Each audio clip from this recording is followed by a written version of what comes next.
le prix payé pour mon péché. Est-ce qu'on peut acclamer le Seigneur Jésus ce matin? Alléluia. Mon âme est dans la joie ce matin. Je ne sais pas, toi tu es un peu triste, mais c'est ton problème. Moi je suis dans la joie ce matin. Est-ce que tu peux acclamer le Seigneur pour moi seul? Alléluia. Waouh. Assieds-toi dans la présence de Dieu ce matin. Ce matin, je te conduis dans un petit voyage. Le transport, c'est juste. Le transport ne dépasse pas 10 000. Les voyages, ça nécessite des centaines de mille. Il y a des voyages qui nécessitent des millions. Mais ce voyage, c'est un petit voyage. C'est un petit voyage qui va te faire beaucoup de bien. Amen. Le thème de mon message ce matin, c'est « Prenez part au ministère ». Prenez part au ministère. Et je veux que la com puisse nous le donner ce matin. Prenez part au ministère. Prenez part au ministère. Allons-y ensemble dans le livre de Luc, Actes chapitre 2, Actes chapitre 1, lisons à partir du verset 15. J'ai dit Actes combien? Actes chapitre 15, verset... Actes chapitre 1, verset 15. Actes chapitre 15, verset 1. Actes chapitre 1, verset 15. En ce jour-là, Pierre se leva au milieu des frères, le nombre des personnes réunies étant d'environ 120. Et il dit, « Hommes frères, il fallait que s'accomplisse ce que le Saint-Esprit, dans les Écritures, a annoncé d'avance par la bouche de David au sujet de Judas, qui a été le guide de ceux qui ont saisi Jésus. Il a été compté parmi nous. Il avait part au même ministère. » Dis à ton ami, il avait part au même ministère. Dis à ton voisin, toi aussi, aie part au ministère. Vous savez, dans la chambre haute, il y avait 2 groupes. Combien de groupes? Et il y avait le groupe des 120 et puis il y avait le groupe des 11. Dans la chambre haute, il y avait le groupe de tous ceux qui se reconnaissaient de Jésus et puis il y avait le groupe de ceux qui servaient Jésus. Dans la chambre haute, il y avait ceux qui craignaient pour leur vie à cause du nom de Jésus. Et puis il y avait ceux qui étaient morts à cause du nom de Jésus. Livingstone, écoutez-moi, ne soyez pas juste présents dans une assemblée. Prenez part au ministère de l'assemblée. Je vous ai dit la dernière fois que les niveaux de l'utilité, le premier niveau, c'est votre disponibilité. Votre disponibilité se voit dans votre présence. Mais c'est encore plus bas, c'est encore petit. C'est bon d'être présent, mais c'est encore mieux de prendre part au ministère. Ce matin, si tu es dans cette église que tu ne fais rien, tu ne dois pas partir sans me rencontrer, sans me donner ton nom. Parce que j'ai un travail pour toi. J'ai un poste pour toi. J'ai une responsabilité pour toi. Il y a quelque chose que tu es censé faire. Vous qui ne travaillez pas, regardez-moi pendant que je prêche. Parce que regardez-moi très bien. Prendre part, c'est quoi? Prendre part, c'est participer. Donc quand on demande de prendre part à un ministère, ça veut dire que tu dois participer à un ministère. Il y a quelque chose dans tout ce qu'on fait dans le ministère qui doit être ta partie, qui doit être pour toi, qui doit être ta participation. La Bible va nous dire que même Judas, il prenait part au ministère de Jésus. Et qu'est-ce que Judas faisait? Je vais peut-être vous l'expliquer plus tard, mais allons-y ensemble dans le livre de Jean, Jean chapitre 12, le verset 6. Jean chapitre 12, le verset 6. Il disait cela, et la Bible parle de Judas, non qu'il se mit en peine des pauvres, mais parce qu'il était voleur. Et que tenant la bourse, il prenait ce qu'on y mettait. Je ne veux pas que tu retiennes que Judas était voleur dans ça. Dans le verset qu'on a lu. Je ne veux pas que tu retiennes que Judas prenait les choses. Ce que je veux que tu retiennes, ce sur quoi je veux mettre l'emphase ce matin, c'est que Judas était celui qui tenait la bourse. Donc, le pasteur Dibé disait vendredi qu'on a beaucoup de serviteurs de Dieu, beaucoup d'orateurs ont tendance à peindre le mauvais portrait des gens. Mais moi aussi, j'ai appris à voir, même dans les mauvaises personnes, les bonnes choses qu'elles font. Géasi était réputé pour un homme avide, n'est-ce pas? Mais n'eût été Géasi, la Sunamite n'aurait pas eu d'enfant. N'eût été Géasi, sa maison et son champ ne lui auraient pas été restitués. Donc on peut dire beaucoup de mauvaises choses sur Judas. Mais Judas, il prenait part au ministère de Christ. Donc toi, tu n'as même pas encore pris part au ministère de Christ, mais tu penses que tu es mieux que Judas. Laisse l'avenir dire qui tu seras et qui est-ce que tu vas révéler. Prendre part, c'est donc participer. il y a quelque chose que toi aussi tu peux garder. Il y a quelque chose que toi aussi tu peux garder. Ici, la Bible dit qu'il gardait la bourse. Allons-y ensemble dans le livre de Jean, au chapitre 13. Regardons le verset 29. Donc, un chapitre après, 23 versets plus tard. La Bible dit que quand quelques-uns pensaient que comme Judas avait la bourse, Jésus lui avait dit, achète ce dont nous avons besoin pour la fête. Donc, voyez-vous, Judas, non seulement il gardait la bourse, mais c'était lui qui faisait les dépenses. Dans une entreprise importante, on dirait que Judas était le responsable des moyens généraux. Tu vois, on pourrait dire qu'il était responsable, donc il était directeur des finances. Parce que c'est lui qui validait les dépenses et c'est lui-même qui les opérait. Donc, il y a quelque chose que Judas gardait, c'était la bourse. Il y a quelque chose que Judas faisait. Il gardait l'argent, certes, mais il achetait, d'accord? Il achetait pour le bien du ministère. Donc, il y a quelque chose que toi aussi, tu peux faire. Aide-moi à dire à quelqu'un, il y a quelque chose que toi aussi, tu peux faire. Il y a quelque chose que toi aussi, tu peux faire. Vous devez comprendre que la finalité du ministère devrait nous amener à servir Dieu. Si tu es converti, si tu es transformé, si tu es impacté, si tu es oint, tout cela doit servir à quoi? À servir, à prendre part au ministère. Maintenant, écoutez-moi bien. Comment prendre part à un ministère? D'abord, c'est un choix. Prendre part à un ministère, c'est un choix. Tu vois, depuis que tu viens dans cette église, tu n'as pas encore choisi de servir Dieu. Depuis que tu viens ici, tu n'as pas encore décidé de servir Dieu. Et je connais parmi mes ouvriers, parmi mes pasteurs, parmi mes enfants qui sont autour de moi, certains qui, en venant ici, se sont dit, non, je ne viens pas pour servir. Donc, si tu es là ce matin, que tu t'es dit que toi, tu viens dans cette église, mais pas pour servir. Tu viens dans cette église juste pour avoir un mariage, juste pour que le pasteur prie pour toi, juste pour que tu aies un voyage, juste pour que tu aies un travail. Laisse-moi te dire que tu n'es pas en train de bien faire. Dieu t'a envoyé ici pour que tu puisses prendre part au ministère, pour que tu puisses toi aussi t'associer à ce qu'il est en train de faire.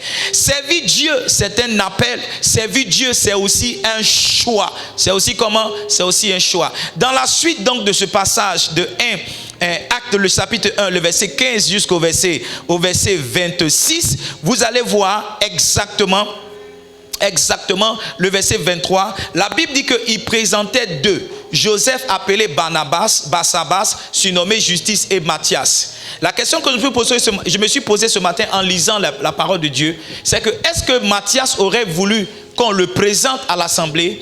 Est-ce que Joseph aurait voulu qu'on le présente à l'assemblée si lui-même il n'était pas d'accord pour prendre part au ministère? Ça veut dire quoi? Je cherche parmi vous quelqu'un pour chanter et j'appelle deux personnes.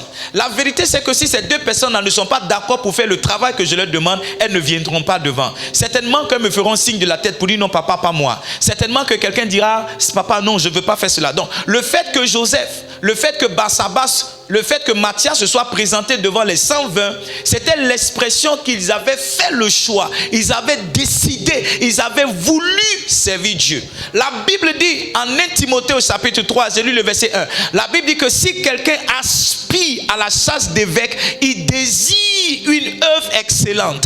Servir Dieu, ça doit être une aspiration pour nous, ces enfants que nous sommes. Servir Dieu, ça doit être un désir. Chacun d'entre nous doit désirer se mettre à la disposition du ministère pour que le ministère avance. Chacun d'entre nous doit aspirer.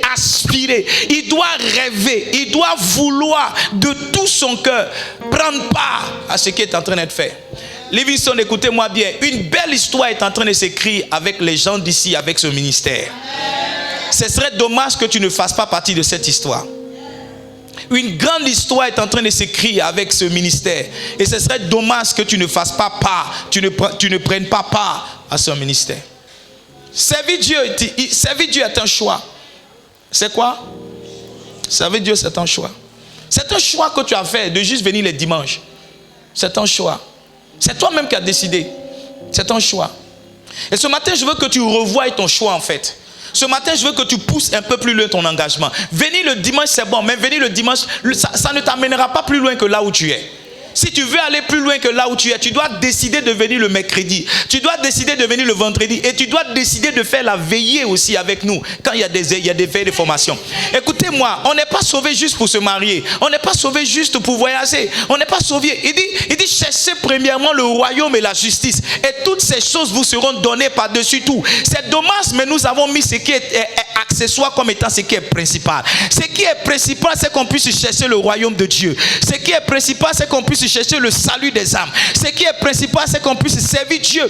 Et la Bible nous dit, c'est lorsque nous serons en train de le servir. C'est lorsque nous serons en train de chercher le salut des âmes. C'est lorsque nous serons en train de chercher à étendre le royaume de Dieu que toutes ces choses-là nous seront données par-dessus tout. J'ai dit vendredi, quand un homme sait Dieu, il y a des choses pour lesquelles il ne prie pas. Il y a des choses qu'il le trouve en chemin pendant qu'il est en train de servir. Quand un homme Dieu sait Dieu, quand un homme sait Dieu, il y a des choses pour lesquelles il ne jeûne pas. Pendant qu'il est en train de servir Dieu, ces choses-là le trouvent en chemin. Quand un homme sait Dieu, il y a des choses pour lesquelles il ne se prive pas d'aliments. Parce que pendant qu'il est en train de servir Dieu, Dieu voyant que son serviteur est disponible pour lui donne des choses. Écoutez-moi bien, il y a des bénédictions qui viennent comme des encouragements. Et puis il y a des bénédictions qui viennent comme des salaires. Par moment, tu fais des petites choses et puis Dieu dit non, j'ai envie de l'encourager encore. Depuis qu'elle est dans cette église, elle sait, je vais changer un peu sa situation. Ça vient comme un encouragement. Dieu t'encourage. Et puis il y a certaines bénédictions qui viennent comme un salaire. Dieu dit, celui-ci est mon serviteur. Il dit, voici David, mon serviteur que j'ai trouvé. Voici comment je marcherai avec lui. Dieu n'a pas encore changé sa manière de marcher avec toi.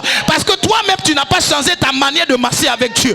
Dieu n'a pas changé sa manière de marcher avec toi. Parce que toi-même, tu n'as pas encore changé ta manière de marcher avec Dieu. Marcher avec Dieu, ça ne consiste pas à venir à l'église dimanche. C'est trop peu. Marcher avec Dieu, ça ne consiste pas à venir à l'église une fois le dimanche. C'est trop peu. Tu dois pouvoir élever ton engagement pour Dieu. Dieu s'engage pour ceux qui sont engagés pour lui. Dieu marche pour ceux qui marchent avec lui. Dieu court pour ceux qui courent avec lui. Dieu s'envole pour ceux qui s'envolent avec lui. Je suis venu dire à quelqu'un, dans cette saison, tu dois pouvoir élever ton niveau de service.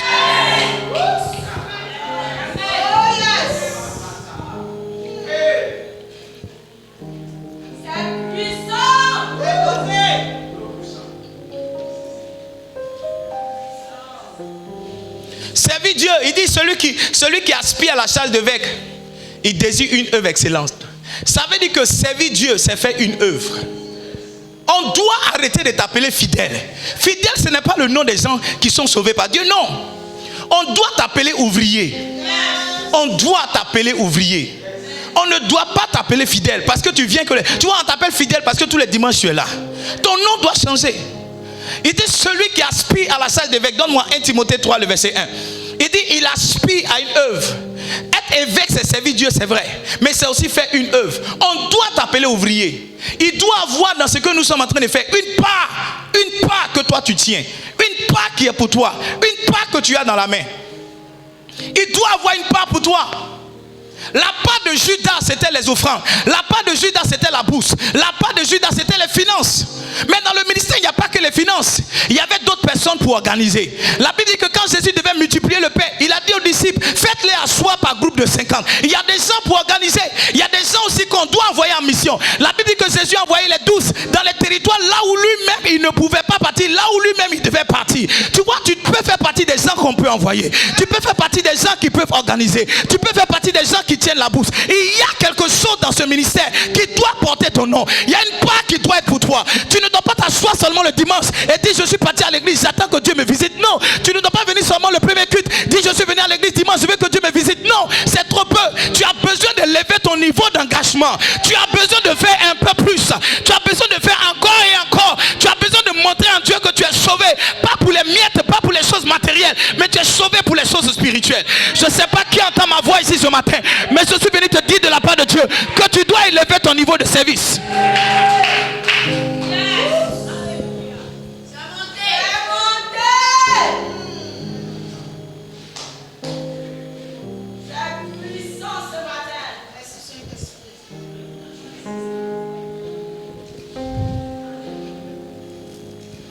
C'est quoi servir Dieu?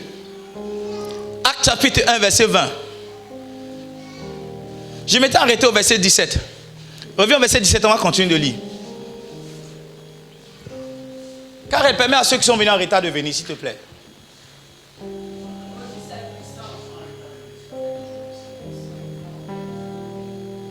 Il était compté parmi nous. La Bible parle de Judas. il n'avait pas au même ministère. Écoutez-moi bien. Quand on va nous calculer demain, on va calculer quels sont ceux qui n'avaient pas au ministère et ceux qui n'avaient pas au ministère.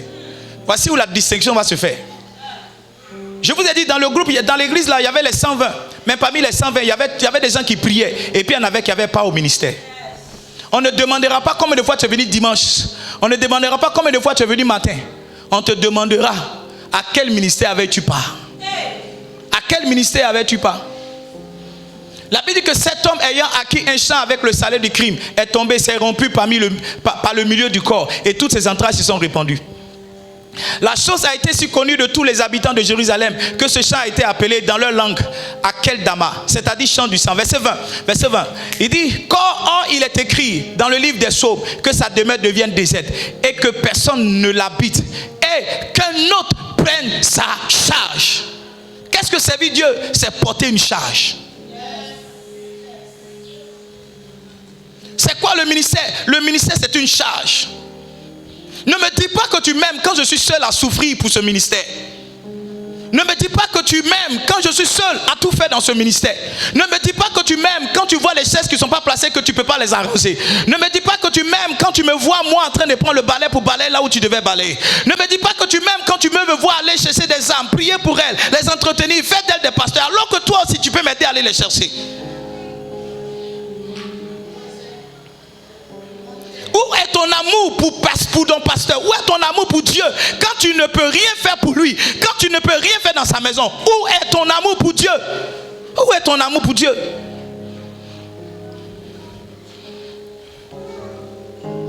Il y a deux images ici que la Bible nous donne. La première, c'est celle d'un travail.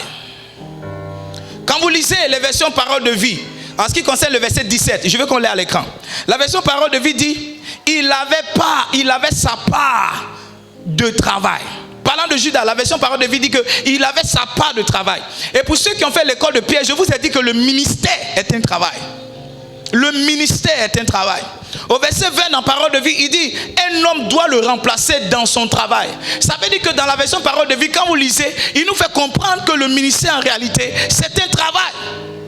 C'est un travail. Donc si tu es un enfant de Dieu, quel est le travail que tu fais dans la maison de Dieu? Si tu prétends aimer Dieu, quel est le travail que tu fais pour sa maison? Quel est le travail que tu fais pour sa maison? En Actes au chapitre 6, quand on lit le verset 1 au verset 4, il y a quelque chose qu'on découvre. Il y a quelque chose qu'on découvre là. On découvre qu'il y avait un groupe de personnes qui priaient, un groupe de personnes qui prêchaient, mais il y avait un autre groupe de personnes qui étaient nécessaires pour que le pain puisse être partagé. La Bible dit, en ce temps-là, le nombre des disciples augmenta, les hellénistes murmuraient contre les Hébreux, parce que leurs veuves étaient négligées dans la distribution qui se faisait chaque jour. Il y avait des gens qui faisaient la distribution chaque jour. Verset 2, la Bible dit, les 12 convoquaient la multitude des disciples et dit, il n'est pas convenable que nous laissions la parole de Dieu pour servir aux tables.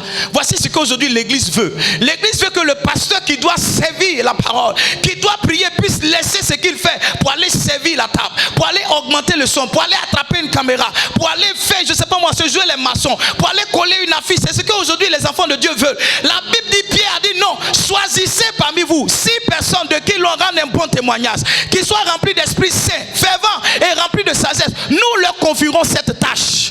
Nous leur confierons cette tâche. Nous leur confierons cette tâche. Nous leur confierons cet emploi. Nous leur confierons cette charge. Et puis il dit, nous allons nous consacrer. Nous allons nous appliquer à la parole et à la prière. Il y a des gens qui doivent servir aux tables. Il y a des gens qui doivent servir aux tables. Tu dois t'assurer le matin, dimanche quand tu viens, est-ce que la chaise est nettoyée? Tu ne dois pas t'assurer que quelqu'un a nettoyé la chaise pour ne pas que ta robe se salisse.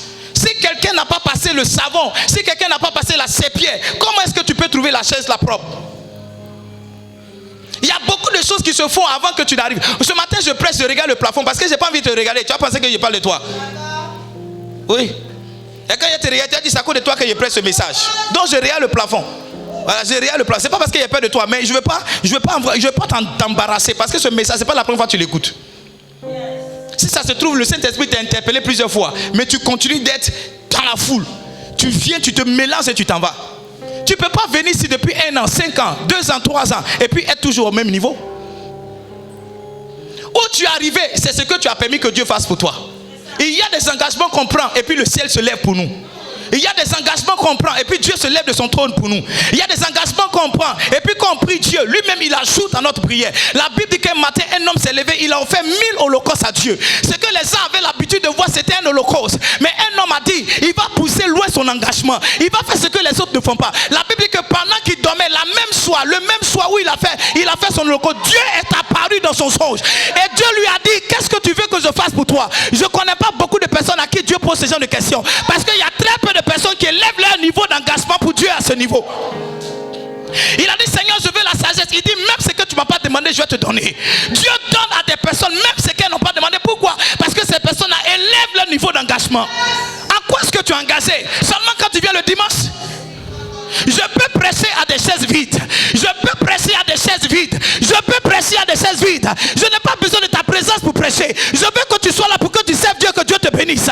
Je veux que tu t'asseyes devant moi pour que je te parle. Je veux que tu viennes ici pour être formé, pour que tu puisses rentrer dans ton appel. Et ce que Dieu a prévu pour toi, tu puisses le manifester. Sinon, je peux parler à des chaises vides.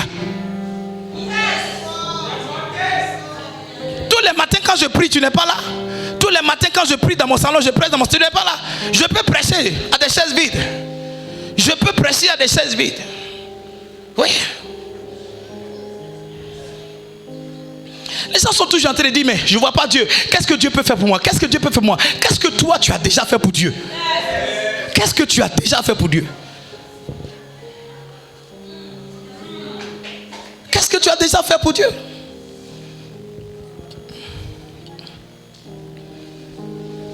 Un ministère, c'est un service. C'est quoi? Actes chapitre 1 verset 17. La version c'est dit, parlant de Judas, la Bible dit que il eut part dans le service qui nous a été confié. Écoutez-moi bien. Servir Dieu, c'est décider de sortir de l'assemblée pour se distinguer. Je dis toujours à mes enfants, on ne sait pas Dieu pour se faire voir, mais Dieu n'a jamais caché quelqu'un qui le sait.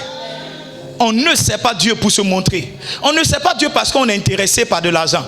Mais Dieu n'a jamais laissé pauvre son serviteur. David dit, j'ai été jeune, j'ai vieilli, je n'ai jamais vu le juste. Je ne l'ai jamais vu. Je ne l'ai jamais vu abandonné. Je ne l'ai jamais vu mendiant son pain pour manger. Dieu n'a jamais abandonné celui qui le sait. On ne le sait pas parce qu'on veut voyager. On ne le sait pas parce qu'on veut voyager. J'étais dans l'avion, j'ai envoyé la photo à ma femme. Ma femme m'a dit, servir Dieu est honorable. Parce que je travaille pour les hommes, je ne suis jamais monté dans l'avion.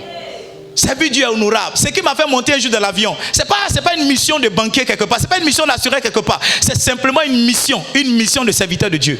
Et ça, ce n'est que le début du commencement. Je suis en train de te montrer le secret de mon épanouissement.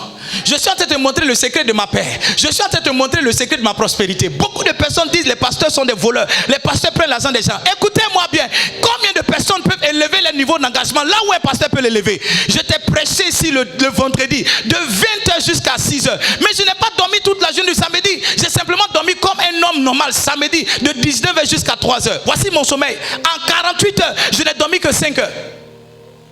Je n'ai dormi que 5 heures. Et quand Dieu va nous visiter, tu veux que Dieu nous mette au même niveau.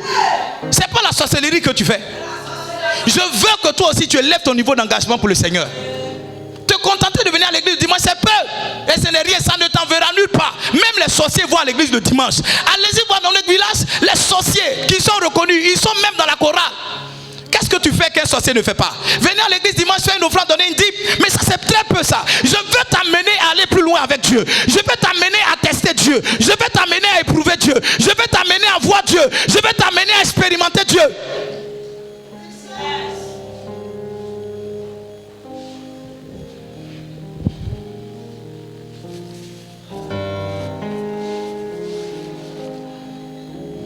Il y a des gens qui ont laissé les pays, qui sont venus en Côte d'Ivoire nous prêcher l'évangile.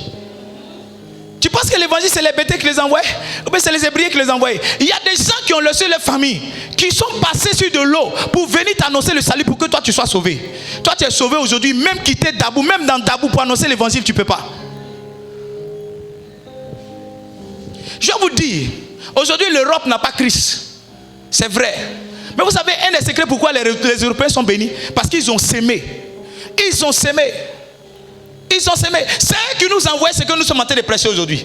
Tout ce que je fais, c'est les Européens qui m'ont montré le français que je parle, le micro que j'ai, les vêtements que j'ai portés. Tout ce qui est ici, c'est eux qui nous ont donné. Donc si ça peut servir pour ta bénédiction, comment tu veux pas que Dieu, par qui ceux qui ont amené cette semence puissent mentionner plus que toi? Je ne sais pas à qui je parle. Mais ce matin, je me suis juste réveillé avec ce message. Et j'ai senti que je devais aller là. J'ai senti que je devais aller là. Livingstone, la saison est venue, on doit lever notre engagement pour Dieu. Oui. La saison est venue, on doit élever notre engagement pour le Seigneur. Hein? C'est quoi prendre part? Prendre part, j'ai dit, c'est porter une charge. Et une charge, deux images. Une charge, c'est quoi? C'est un travail que tu fais. Une charge, la deuxième image, c'est un service que tu fais. Il doit avoir un travail que tu fais. Tu dois pouvoir te présenter, pas seulement aux gens comme étant, je ne sais pas moi, la secrétaire de telle société, mais tu dois pouvoir dire aux gens que, en plus de ce que je fais dans telle société, tu vois l'église qui est là-bas, c'est moi qui suis en charge d'eux. Tu dois pouvoir dire, c'est moi qui écris le nom des nouvelles personnes. Tu dois pouvoir dire, c'est moi qui donne les assiettes aux nouvelles personnes. Tu dois pouvoir dire, il y a quelque chose que tu dois ajouter. Il y a quelque chose que tu dois ajouter en plus de ce que tu fais dans le monde séculier. Il y a quelque chose que tu dois ajouter. Tu vois, quand on prend ton CV sur le plan spirituel, c'est zéro. Tu n'as jamais rien travaillé. Tu n'as jamais travaillé quelque part. Ouais. On prend ton CV. Oui. Faut pas, je ne veux même pas dire le nom de quelqu'un pour que quelqu'un pense que je parle de lui. Je ne veux même pas dire le nom de quelqu'un. Mais quand on prend ton CV séculier, tu es allé dans telle école, tu as travaillé ici, Ton CV est rempli. Maintenant, quand on prend ton CV d'enfant de Dieu, depuis que tu es né de nouveau, va-moi. On dit que tu es né de nouveau en 1976. Tu es né de nouveau. Mais de 1976 jusqu'à là, tout ce que tu as fait, c'est venir à l'église dimanche. Mercredi, tu n'es jamais parti. Vendredi, tu n'es jamais parti. Samedi, tu n'es jamais parti. Ton CV spirituel est rien. Zéro. Vite.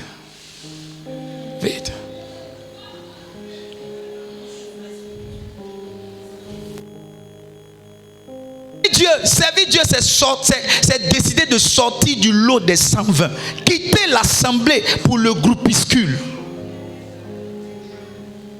Quitter l'assemblée, quitter la généralité pour la particularité. C'est ça, servir Dieu. Le jour où tu décides de servir Dieu, tu sors du lot du grand nombre et tu commences à être connu. Livingstone, écoutez-moi. La Bible ne fait pas mention de tout le monde. Mais la Bible fait mention des 12, les gens qui étaient avec Jésus. Les gens qui le servaient, la Bible mentionne les noms. Les autres ont dit non, la femme qui souffrait de perte de sang. Les autres ont dit non, le centenier. Les autres, on les appelle comme ça, comme si. Mais quand la Bible veut parler de Pierre, la Bible dit Simon, Pierre. Ou bien la Bible dit Saul, qui est devenu Paul. Tu vois, la Bible dit par exemple Joseph, qui est connu aussi comme Barnabas, et qui est aussi appelé Justus. La Bible prend le temps de détailler leur vie et de détailler leur nom. Ça veut dire que Dieu connaît personnellement celui qui le sert. Mais Dieu connaît, on va dire chez nous, en global, ceux qui sont aussi en global.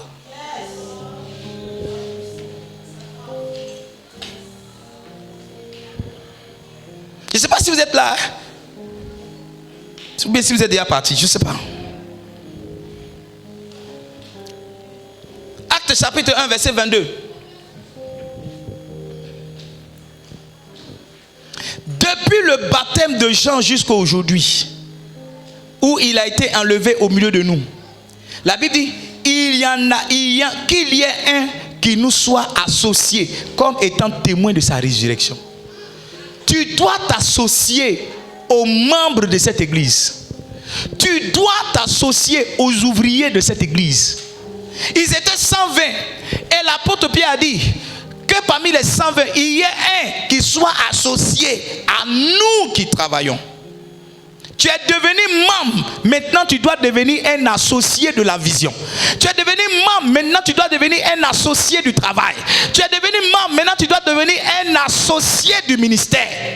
Tu dois prendre une part. N'est-ce pas que les associés d'une entreprise, c'est les gens qui partagent des parts dans l'entreprise? Donc, ça veut dire qu'il y a ceux qui sont fidèles, qui viennent les dimanches, et puis il y a ceux qui deviennent des associés. Pourquoi? Parce que dans toutes les responsabilités, il y a une partie des responsabilités qui sont pour eux. Il y a une part des responsabilités qu'ils prennent. C'est ça qui font qu'ils sont associés. Tu n'es pas associé parce que tu viens le dimanche. Tu n'es pas encore associé.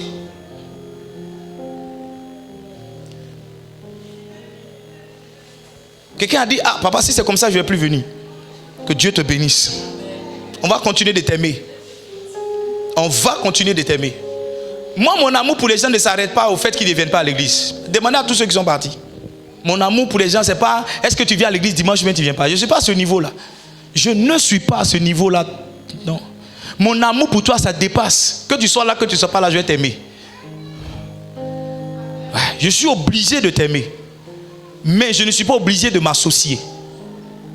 Parce que si tu ne comprends pas ce que je suis en train de faire, et là où nous sommes en train de partir, c'est dommage, je vais t'aimer, mais je ne serai pas associé à toi. Comment est-ce que tu peux prendre part? C'est t'associer. Associer, ça veut dire se mettre ensemble. Nous sommes en train de faire un travail, toi tu es à l'écart. On dit non, on a veillé pour les ouvriers, toi tu es à l'écart. On dit non, on a 5 heures d'intercession, tu es à l'écart. On a 12 heures d'intercession, tu es à l'écart. On dit on a une journée de jeûne et prière, tu es à l'écart. Tout ce qu'on fait, tu es à l'écart. Tu te limites à venir dimanche. Tu vois, c'est pourquoi on ne connaît même pas ton nom. Ça ne te dérange pas, toi tu viens tout. Ça fait combien de mois tu viens ici? Il n'y a même pas quelqu'un qui connaît ton nom. Parce que où on doit connaître ton nom là, c'est où on s'associe pour parler du ministère. Tu n'es pas là.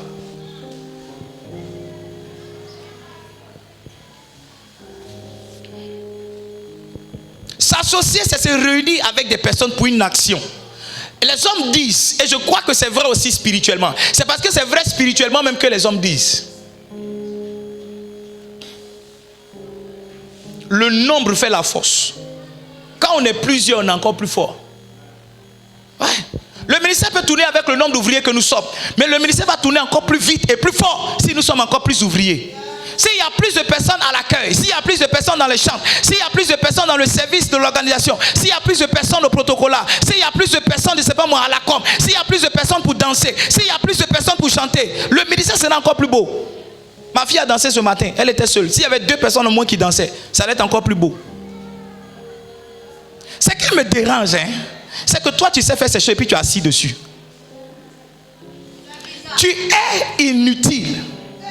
Tu es inutile. La Bible dit qu'à ceux qu'il a partagé les talents, celui qui a reçu 5, il a multiplié les 5. Parce qu'il a fait quoi? Il a fait valoir. Dieu t'a donné un talent que tu ne fais pas valoir. Et tout ce que tu trouves à dire comme ce méchant monsieur, ce sont des excuses. Tu dis, oh le pasteur est sévère. Oh l'église est comme ça. Oh c'est comme ça. Je suis arrivé, on m'a pas fait comme ça. C'est comme ça, c'est comme ça. Le Seigneur dit, cet homme-là, il a été traité de méchant serviteur. La Bible dit qu'il a été traité d'inutile. Tu es inutile. Quand ce que Dieu t'a donné, tu ne sais pas le faire valoir. Tu sais chanter, tu sais placer les gens. Ce qui me dérange, c'est que tu sais même prêcher, mais tu es assis avec tout ça. Et tu attends qu'un ange de Dieu vienne te dire non, mon fils, c'est maintenant tu dois servir. Tu attends qu'un ange de Dieu vienne te dire ma fille, c'est maintenant tu dois servir. Tu es inutile. Tu es inutile. Tu es inutile. C'est pas moi qui le dis, c'est la Bible qui le dit. Tout le monde ce verset là, c'est Matthieu chapitre 25. On a lu ça vendredi.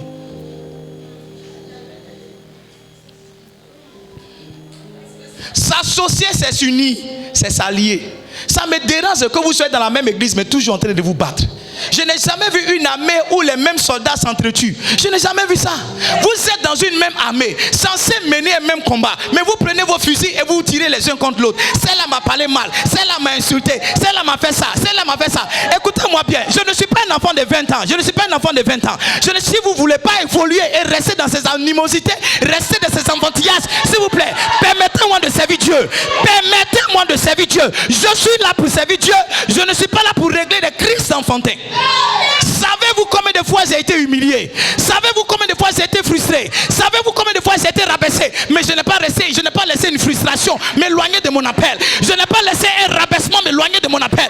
Je n'ai pas laissé une animosité m'éloigner de mon appel. Parce que je suis conscient de ce que Dieu veut pour moi. Je ne me laisse pas distraire.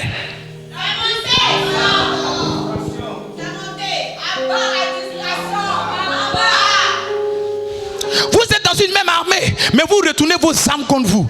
Dieu vous a mis ensemble pour qu'on puisse gagner ensemble la vie de Dabou. Mais toujours ma soeur m'a fait ça, mon frère m'a fait ça, il m'a parlé comme ça. Quand je suis venu, il m'a touché comme ça. Quand je suis venu, il m'a crié comme ça. Quand je suis venu, il m'a fait ça comme ça. Quand je suis venu, regarde, c'est ça là, ce que tu fais, c'est ce que Fort et puis Kéran font. Chaque jour, c'est ce qu'ils font. Donc quand tu fais comme ça, je te vois comme mes enfants de 13 ans et de 12 ans. Et je les comprends parce qu'ils sont encore des enfants. Où on doit se concentrer, se mettre ensemble pour chercher à gagner les villages de Tabou.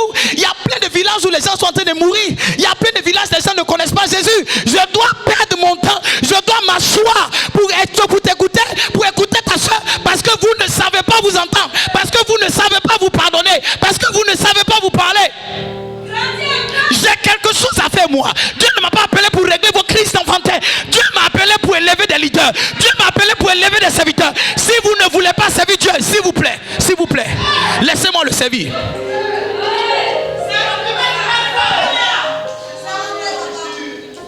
J'ai dit ce matin, j'ai là le plafond. Parce que si tu es là, tu auras l'impression que je parle de toi.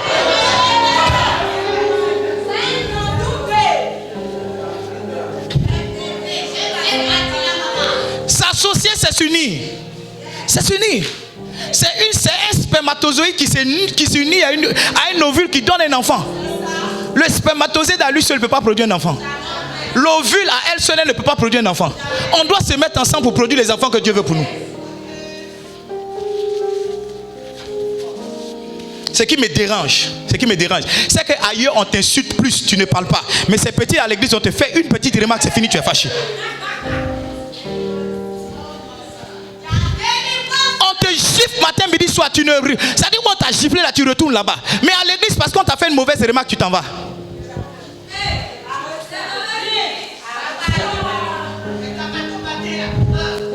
Ou on crie sur toi, tu es encore là-bas. Hier, vendredi, ton patron a crié sur toi. Tu as quitté le travail en pleurs, mais lundi, tu seras là-bas. Si on t'a un peu, si dans mon message, j'ai dit quelque chose, tu as dit non, pasteur, il a parlé de moi. Vraiment, ces gens de pasteurs, je ne viens plus dans cette... Il ne faut plus venir.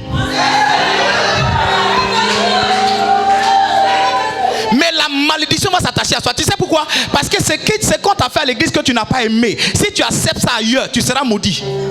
Si parce qu'on t'a parlé mal à l'église, tu as quitté l'église. Dans ton travail, quand on va te parler mal, que tu vas rester, il y a un scandale qui va te trouver là.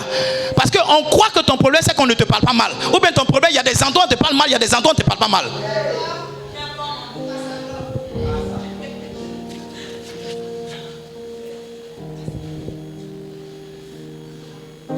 On est là où on est parce qu'on n'a pas de gens engagés. On est là où on est parce qu'on passe notre énergie à régler des crises d'enfantin. On est là où on est parce qu'il y a des gens qui ne veulent pas aller loin avec Dieu. Moi, Livingstone, écoutez-moi bien. Ma vie, ce que j'ai, ce que je suis, c'est pour servir Dieu. Rien ne me préoccupe. Quand je rêve au ministère. Quand je pense au ministère. Quand je planifie au ministère. Tout ce que je fais, c'est l'église. Il n'y a rien d'autre. Il n'y a rien d'autre. On doit s'unir pour servir Dieu. On doit s'allier. Maintenant, laissez-moi vous dire, les alliés ne sont pas toujours d'accord, mais ils sont quand même alliés parce qu'ils ont des intérêts communs. Regarde, récemment, il y a eu une crise entre l'Australie et la France. Parce que les Australiens avaient signé un contrat. Augmente un peu mon retour. Les Australiens avaient signé un contrat avec la France. Ils devaient leur produire des avions de guerre. Ça allait rapporter à la France beaucoup de milliards de dollars. Et à la fin, les Australiens ont laissé la France. Ils sont allés signer le même contrat avec les États-Unis. Maintenant, ce que tu ne sais pas, c'est que la France et les États-Unis sont alliés. Ça ne les a pas séparés. Les Français ont montré combien de fois ils n'étaient pas contents. Mais ils sont restés ensemble en tant qu'alliés.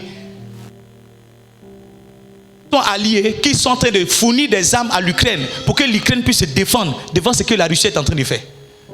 Ils ne sont pas toujours d'accord, mais ils sont alliés. Qui vous a dit qu'à l'église, on doit toujours être d'accord? Même la langue et la dent qui sont dans la même bouche, souvent, elles se blessent. Souvent, même ton doigt rentre dans ton œil sans que tu ne fasses exprès. Mais est-ce que parce que ton doigt est rentré dans ton œil, que ton œil va essayer de se retirer de son corps? Mais il n'y a qu'à l'église où quand quelqu'un est un peu frustré, c'est fini. L'alliance s'arrête. Les gens disent papa. Mais le jour où je fais un reproche, le jour où je les reprends un peu, c'est fini. Ne m'appelle pas papa si je ne t'ai pas encore repris. Ne m'appelle pas papa si je t'ai pas encore déçu. Ne m'appelle pas papa si je ne suis pas encore en colère contre toi. Parce qu'on t'a repris une fois, c'est fini. Combien de fois ton papa t'a repris? Tu n'as pas changé ton nom. Il t'a chassé même, jeté tes bagages. Tu es parti, tu es revenu. C'est ton papa. Et moi, tu m'appelles papa. Quand je te fais reproche, tu dis non. Si tu ne penses pas que je suis autorisé à te reprendre, ne m'appelle pas papa. Parce que si tu m'appelles papa, tu me donnes le droit de te reprendre. Tu me donnes le droit de te châtier. Si tu m'appelles papa, tu me dis, tu es tenté de me dire papa, si ça ne va pas, je te donne le droit de crier sur moi. Si tu ne me donnes pas ce droit, ne m'appelle pas papa. Appelle-moi pasteur.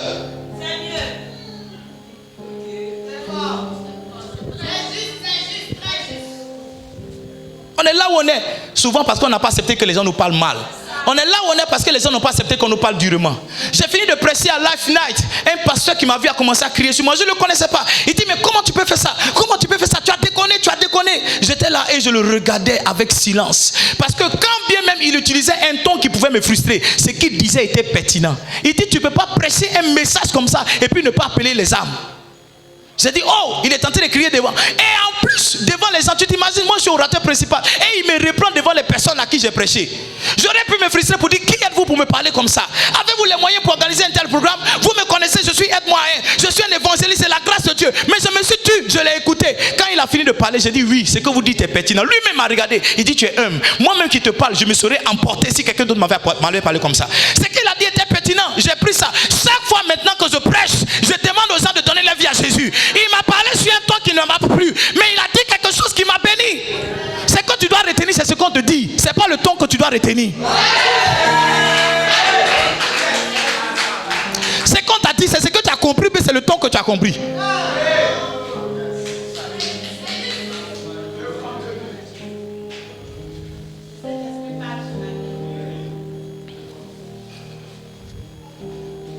Comment tu peux prendre part en n'abandonnant pas?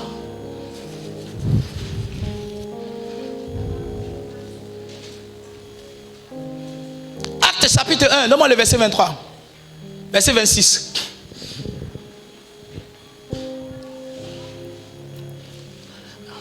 Il tirait au sort et le sort tomba sur Matthias, qui fut associé aux 12. Donne-moi le verset 22 d'abord.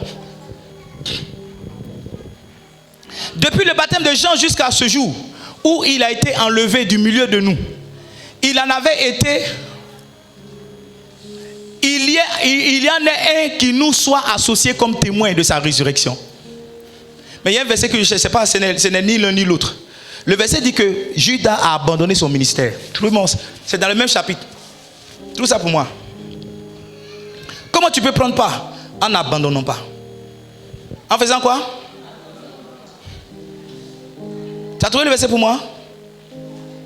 Il présentait... Ok, tu n'as pas encore trouvé le verset? C'est pas grave. Si tu n'as pas trouvé, allons-y ensemble dans... Tu as trouvé le verset? Acte 1, 25. Acte 1, 25. Give me the verse, please. Il dit, afin qu'il n'y ait pas ce ministère à ce poste-là, que Judas a abandonné pour aller en son lieu. Tu peux devenir un serviteur. Tu peux prendre au ministère en n'abandonnant pas ce qu'on t'a donné. Tu ne dois pas abandonner le rôle qu'on t'a donné. Tu ne dois pas abandonner.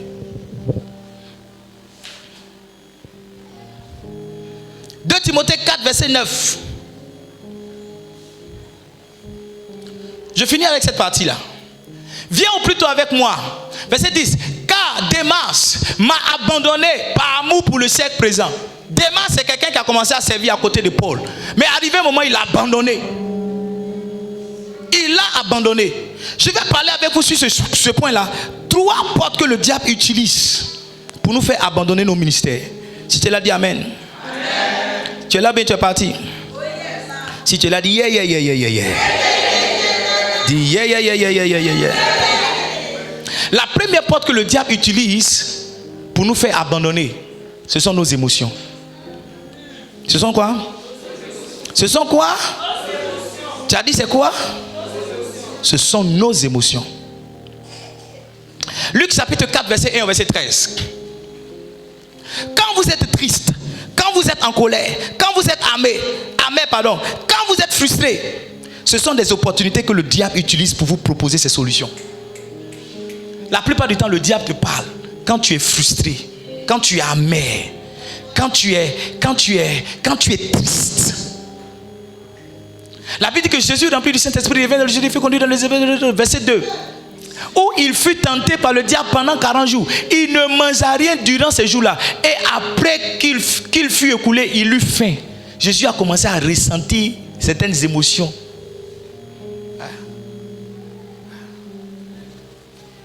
Je connais quelqu'un qui m'est proche.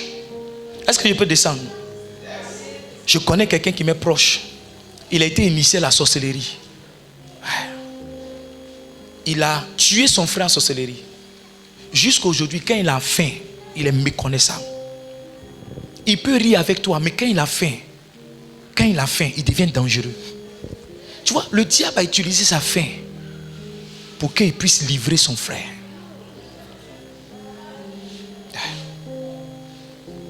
Tu as beaucoup de révélations quand tu es frustré. Tu as des révélations sur le défaut du pasteur. Tu as des révélations sur la méchanceté des frères. Tu as beaucoup de révélations. Tu penses que ça vient d'où? C'est le diable qui commence à te parler. Tu as vu, les gens là, ils n'aiment pas, ils n'apprécient pas, ils font pas. Écoute bien, écoute-moi ce matin. Si tu laisses tes émotions te diriger, tu iras partout sauf dans la direction que Dieu veut pour ta vie. Dieu a parlé à Caïn. La Bible dit que Caïn était irrité. Caïn était irrité parce que Dieu avait préféré son frère à lui. Dieu lui a dit, le péché est devant ta porte, mais toi domine sur lui. Caïn s'est transformé en meurtrier parce qu'il a laissé la jalousie le gagner. Beaucoup de personnes abandonnent leur poste à cause de leurs émotions. Écoute-moi. C'est pas toujours qu'on est joyeux. C'est pas toujours que je viens prêcher puis je suis joyeux. Tu m'as entendu dire ce matin que je suis joyeux, non? C'est pas c'est tous les dimanches que je dis ça. C'est tous les dimanches que je dis que je suis toujours joyeux. C'est pas tous les dimanches. Mais c'est pas parce que je suis pas joyeux que je ne fais pas mon travail. Oui, il y a des moments où je suis challengé. Il y a des moments où je suis triste. Il y a des moments où ma femme aussi me challenge. Il y a des moments où mes enfants me challengent. Mais je vais m'arrêter devant toi et je te presse l'évangile. Parce que je mets mes émotions à côté et je mets la vision à côté. Amen. Toi, tu mets tout dans la même assiette. C'est que Dieu veut pour toi. Tes émotions, tu mets tout. C'est pas toujours que tes émotions vont aller dans le même sens que ce que Dieu veut pour toi. Par moment, tu dois pleurer pour faire la bonne chose. Par moment, tu dois saigner pour faire la bonne chose. Par moment, tu dois être triste pendant que tu fais la bonne chose. Ça ne te plaît pas, mais tu sais que c'est la chose à faire. Tu es en colère, mais tu sais que c'est la chose à faire. Ouais. Tu es malade, tu n'es pas, mais tu sais que c'est ce qu'il faut faire. Écoutez-moi bien. La Bible, Judas n'était pas traître au début. La Bible dit que c'est plus tard qu'il est devenu. Arrivé un moment, la Bible dit que le diable entra en lui. L'un des moments où la Bible dit, c'est que c'est lorsque Judas a été indigné. Pourquoi Jésus recevait une offrande pareille sur ses pieds alors qu'il pouvait vendre cela, donner son pauvre. Et la Bible dit que c'est même pas parce qu'il pensait au pauvre, c'est parce qu'il voulait prendre un peu dedans. Donc l'indignation de Judas a ouvert une porte dans son cœur et Satan est rentré dedans. C'est à partir de ce moment-là, il pensait que ce qu'il faisait c'était la révélation. Il pensait que la chose à faire c'était de livrer Jésus alors qu'il est en train de se planter. Si tu laisses tes émotions te contrôler, c'est Satan qui va te diriger. Quel est l'intérêt de Satan pour que tu partes ici? Parce que Satan sait que aussi longtemps que tu es ici, ta vie sera transformée et tu rentreras pleinement dans le plan de Dieu pour toi. Ce matin, quand je priais, le Saint-Esprit m'a dit, beaucoup ne savent pas, mais la parole de Dieu est un miroir. Un miroir qui nous montre notre présent, mais un miroir aussi qui nous montre comment Dieu nous voit, et un miroir qui nous montre notre futur, qui nous montre notre destinée. Mais la parole de Dieu aussi a un pouvoir transformationnel. Il dit aussi, longtemps que vous contemplez dans la même gloire, dans la même image, vous êtes transformés en la même image de gloire en gloire. Ça veut dire que chaque dimanche quand tu écoutes, chaque mercredi quand tu écoutes, ce que tu écoutes te transforme. Et la transformation te ramène de plus en plus dans ce que Dieu veut pour toi, dans ta destinée. Et Satan sait que si tu es ici, tu vas arrêter d'écouter. Et si tu arrêtes d'écouter, tu vas arrêter d'être transformé. Et si tu arrêtes d'être transformé, tu ne vas pas rentrer dans ta destinée. Donc il laisse un dimanche, il y a une soeur qui t'a pas dit bonjour. Et comment tu vois dans cette église on ne salue pas les gens. Ah, tu es venu, il y a une soeur qui t'a pas parlé, c'est fini. Tu oublies ce qui est important, ce qui est essentiel pour toi. Kaloucha, Mandedou Sibra, Kesibala. Hey. Toi tu sais combien de fois tu m'as frustré? Tu sais pas, c'est parce que je t'ai jamais dit. C'est parce que je ne t'ai jamais dit. Tu sais combien de fois tu m'as fait mal? C'est parce que je ne t'ai jamais dit. Tu sais combien de fois tu as fait quelque chose qui ne m'a pas plu? Mais c'est parce que je ne t'ai jamais dit. Parce que je mets ce que je peux ressentir de côté. Je mets ton avenir plutôt en premier. C'est parce que je ne t'ai jamais dit. Combien de fois, toi-même, toi seul, combien de fois tu m'as fait du mal? Je t'ai jamais dit ça. C'est à mon épouse je parle. Il faut lui demander. Si tu commences à faire le cul, il faut aller demander, maman, combien de fois papa parlait de moi à la maison? Qu'est-ce que j'ai fait qui n'a pas plu à papa? Elle va te dire. Parce que c'est à elle que je parle. Toi, quand tu viens, je dis, hé ma fille, bonne arrivée. Oh, il y a longtemps, je suis content de te voir. Hein. Et puis tu dis, oh, les pasteurs même, ils sont bêtes. Oh. C'est ce que tu t'es dit. Tu dis, oh, les pasteurs, ils sont bêtes. Oh. Ils sont bêtes. Oh. Quand je m'en vais à la maison, je rougis.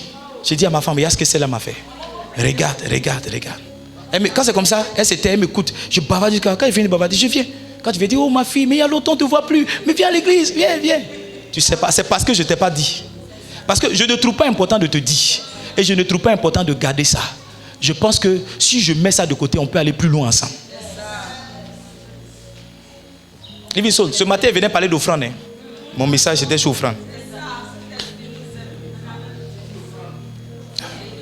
Mon message, le mois là, c'est pour parler d'offrande. Tu vois, je voulais, tout ce que le Saint-Esprit m'a dit ce matin, je voulais écrire et puis j'allais faire veiller la nuit pour dire j'ai prêché ça. Et puis j'ai compris, j'ai senti que non. S'il me donne ce message là à 4 heures alors que je dois prêcher à 9 heures, c'est qu'il y a quelque chose. C'est ce que je dois dire. C'est ce que je dois dire. Ne laissez pas Satan rentrer dans votre cœur. Regarde, depuis que tu as laissé cette émotion de gagner, si tu es sincère avec toi, tu vas voir que la haine a gagné ton cœur. Tu vas voir que tu as du mal à pardonner. Maintenant, si tu es un enfant de Dieu, que la haine est dans ton cœur, où est l'enfant de Dieu que tu es? La Bible dit que d'aimer Dieu de toute sa pensée, de tout son cœur, d'aimer son prochain comme toi-même. Si tu n'arrives pas à aimer ton prochain, ça veut dire que tu as un problème.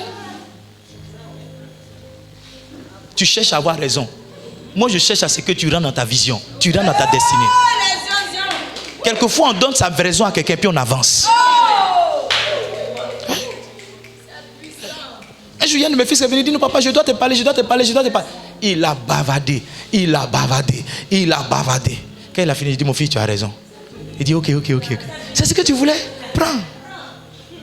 Mais aujourd'hui, lui, il est dans la confusion. Parce que tout ce qu'il m'a reproché, il n'arrive même pas à faire le 10e. Quand c'est comme ça, il n'arrive pas à me regarder dans les yeux. C'est la raison, tu veux prendre. Oh, excuse-moi, mon fils. Au contraire, j'ai changé. Tu veux avoir raison, prends. Toi, c'est la raison, tu veux prendre. Tu as raison. Moi, ça ne me dérange pas. Hein? C'est raison, tu veux, non? Il faut prendre.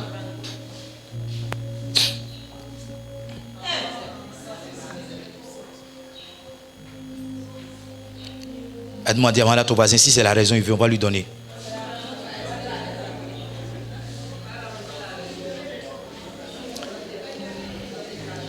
Envoyez les plateaux de raison, on va partager à tous ceux qui veulent la raison, on va leur donner.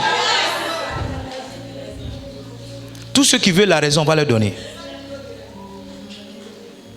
Tous ceux qui veulent la raison, on va leur donner. Hein?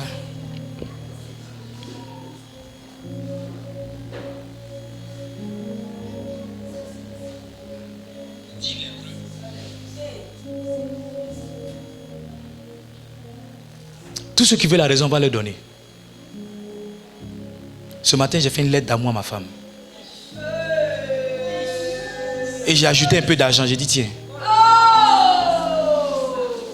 Mais si tu lui demandes bien, hier soir quand on se laissait, ça n'a pas été facile.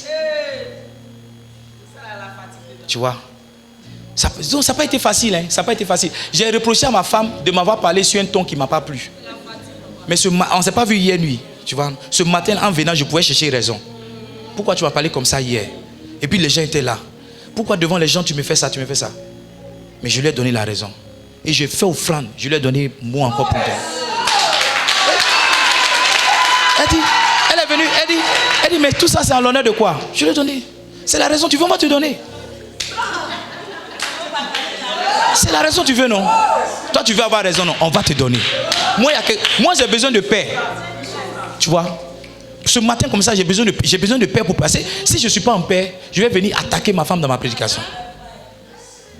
Et ce n'est pas la raison qui me donne la paix. Ce n'est pas quand il y a raison que j'en paie. Ah, tu as reconnu, non? Tu as reconnu que tu as tort, non? C'est pas ça. C'est pas ça. Dieu m'a dit très souvent, on laisse les émotions nous gagner. Pourquoi? Parce qu'on se focalise seulement sur les mauvaises choses. Tu vois, ma femme est partie au marché vendredi, toute la journée. Elle n'a pas fait sieste. Quand elle a fini, elle a préparé pour moi. Moi, je suis venu, j'ai jeûné. Quand elle m'a donné manger, j'ai bien mangé, je suis venu. Il est prêché, arrivé un moment, m'a donné manger encore. Quand on a fini, on a pris une voiture, on est parti à Abidjan. On a fait court jusqu'à qu'on est venu à 18h. C'est beaucoup de sacrifices l'enfant de quelqu'un a fait pour moi. Ce n'est pas la seule parole que je vais retenir des 24 heures pour dire non. Pourquoi tu m'as fait ça? Toi, ton problème, c'est que c'est le petit là que tu retiens. Tu oublies tous les autres que la personne a fait pour toi. Hier, quand on venait, ma femme dormait dans la voiture, je l'ai prise en photo. Pendant qu'elle dormait, je l'ai prise en photo. Elle ne sait même pas. Elle sait pas. Mais ce matin, quand je regardais la photo, j'ai failli pleurer. Donc, j'ai enlevé la photo. J'ai enlevé la photo. Parce qu'il faut que quelqu'un t'aime. Il faut que quelqu'un se sacrifie pour pouvoir dormir dans la voiture à cause de toi, à cause de ton appel. Et puis toi, tu vas retenir seulement une mauvaise parole de quelqu'un. Et oublier tous les sacrifices que la personne a fait pour toi. La personne contre qui tu es fâché, c'est parce que c'est la seule chose que tu as retenue. Ma femme n'est pas parfaite. Vous n'êtes pas parfait. Je ne suis pas parfait. Mais je fais l'effort de ne pas retenir vos mauvais côtés et de retenir vos bons côtés. Il y a des gens ici, il y a d'autres personnes qui sont venues, mais il y a des gens ici qui étaient là quand il n'y avait personne pour prêcher. Je peux tout leur reprocher, mais je leur dis merci parce qu'ils étaient là quand il n'y avait personne. Voici comment, malgré tout ce que tu fais pour moi, je continue de t'aimer.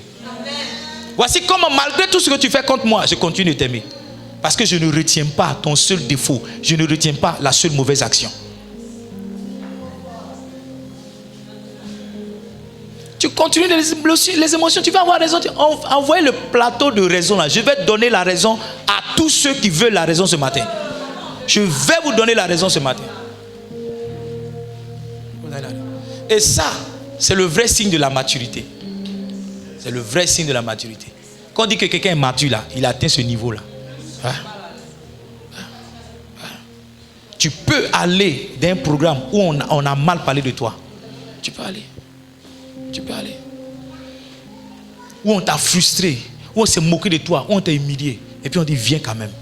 Et puis tu laisses tomber toutes les humiliations, toutes les frustrations. Et puis tu viens. Tu viens. Toi, tu sais combien de fois on m'a humilié. Toi, tu sais combien de fois moi on m'a humilié. Tu sais combien de fois on m'a rabaissé. Mais j'ai compris ces choses-là très tôt dans ma vie. Et j'ai dit, Satan, je ne te donnerai pas la place. Je ne te donnerai pas la place. Je ne te donnerai pas la place. Je ne te donnerai pas la place dans ma vie, la place dans mon cœur. Il y a des gens ici, on vient me raconter des choses que tu fais dehors. Mais quand tu viens, je t'embrasse. Ouais. Tous les crèves-frayures, les mouements, les ting-tang, les busy dans lesquels tu es là. On vient me dire ça. Mais quand on vient me dire là, je dis, oh ma fille, viens dans mes bras. Viens. Pourquoi tu ne viens pas à l'église? Viens à l'église. Si je veux avoir raison, je vais commencer à sortir tes busy. Busy, on va gérer d'abord. Mouvement, on va gérer d'abord. Ting tang, on va gérer. Et puis on va aller dans les crèves-frayures maintenant. Mais je ne cherche pas raison. La raison là, ça envoie où?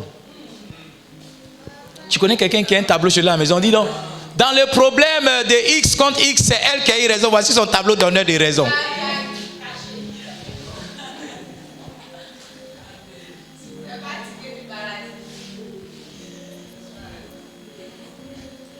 Il dit, envoyez le plateau de raison, on va partager ça à tout le monde. Tout le monde a raison. Dis à ton voisin, tu as raison. Mais il y a certaines personnes que je ne vois pas à la prédication. Où est Doris et ses copines? Hein? La deuxième porte que le diable utilise, je finis, excusez-moi. La deuxième porte, c'est l'ignorance. Tu vois, il y a beaucoup de choses que tu ne sais pas. Il y a beaucoup de choses que tu ne sais pas. Il y a des choses que tu savais, tu n'allais pas te comporter comme tu te comportes.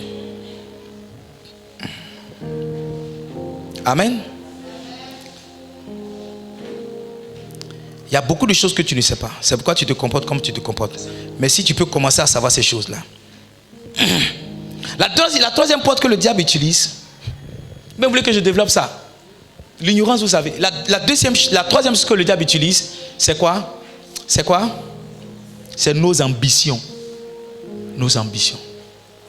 Tu as du mal et tu abandonnes ton service et ton ministère souvent. Parce que toi, ta seule ambition, c'est d'être la tête. Toi, si tu es dans une église que tu n'es pas le chef du département, c'est que tu ne sais pas dans le département. Si on ne t'a pas mis responsable d'accueil, c'est que tout ce que la responsable va te dire, tu sais pas, ton ambition, c'est ça. Ça ton problème. C'est ça ton ambition. Toi, tu veux être le plus proche. Ne laisse pas tes ambitions, ne laisse pas l'ignorance et ne laisse surtout pas tes émotions te détruire. Ne laisse pas. Ne laisse pas. Amen. Amen. Comment vous pouvez servir Dieu? On le verra tout à l'heure au deuxième culte. Tiens-toi debout, on va prier.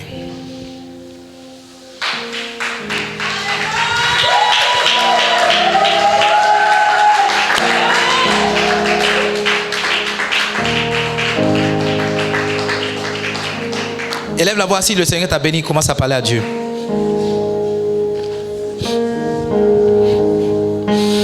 Ta grâce m'a trouvé tel que je suis,